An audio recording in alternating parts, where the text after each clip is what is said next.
Hello viewers, আমাদের অনেকগুলো সংবাদ, সুন্দর সংবাদ এবং আমরা সুখ আনন্দ নিয়ে থাকি, কিন্তু এখন আমরা একটি সংবাদ নিয়ে আপনাদের সামনে উপস্থিত হতে যাচ্ছে, যেখানে আমাদের দীর্ঘদিন মানুষের বিদারক কান্না জীবন পার হয়েছে। অনেক অনেক পৃথিবী চড়ে গেছে, যারা আছে তারা অনেকে আহত এবং বিভিন্ন কষ্টে অ্যাক্সিডেন্ট আছে। সেই গাজা এখন উন্মুক্ত মাইনফিল্ড। ফেলে দেওয়া বোমা সরাতে লাগবে 20 থেকে 30 বছর।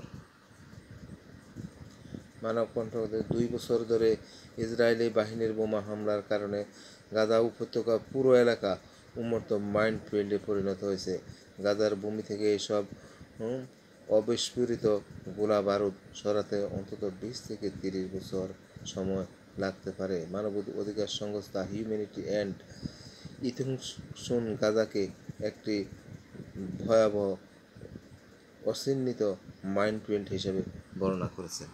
সেই বোমাগুলোর চিত্র দেখা যাচ্ছে, সব ক্ষত বিক্ষত জমিন এবং আকাশ বাতাস সব এরকম ধোঁয়া এবং বারুদে উড়েছিল।